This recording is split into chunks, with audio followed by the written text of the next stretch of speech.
যখন আপনি মারা যাবেন, দুনিয়া থেকে বিদায় দিবেন, মানুষজন কেউ বলবে না আজকে বৃষ্টির দিন দাফন করিস না, কেউ বলবে না যে তারা 2টা দিন রাখ, কেউ বলবে না।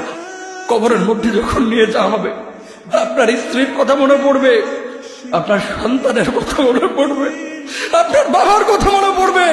সবচাইতে বেশি কষ্ট আপনাকে যে জিনিসটা দেবে, কি নিয়ে কবরে ঢুকলাম, কেন সুদ খাইছিলাম, কেন ঘুষ খাইছিলাম, কেন কবরের জিন্দেগির জন্য প্রিপারেশন নেই নাই।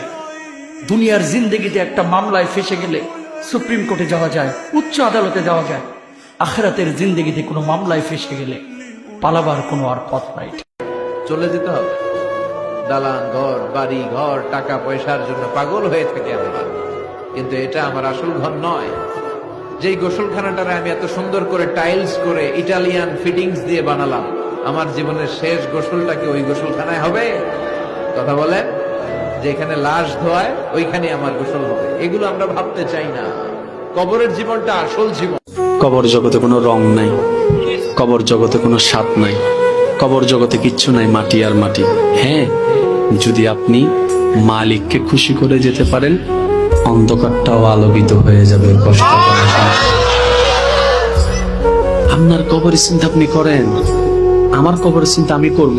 আপনি আমাকে বেশি থেকে বেশি উৎসাহ দিতে পারবেন, ভাইয়া কবরটা সাজাইলা, সারা জীবন শান্তিতে থাকতে পারবে। এটা হচ্ছে মুসলমানের নিয়ম। বলেন, কবর প্রতিদিন ডাক দিয়ে বলে আনা বাইতুদ দুধ।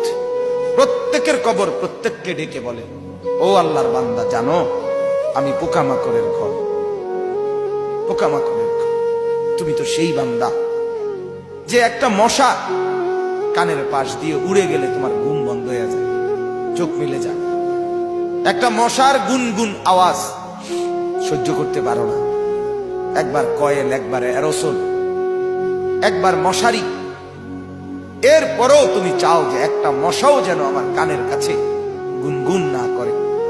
তো 5 ঘন্টার ঘুমের জন্য, 6 ঘন্টার ঘুমের জন্য বান্দা এই যত্ন নিলা, অনন্তকাল কিংবা বছরের পর বছর কবরের যে ঘুম দিবা, পড়ে থাকবা সেই ঘরে, পোকা মাকড়ের ঘর, সেই ঘরে তুমি ঘুমাইবা কেমনে, থাকবা?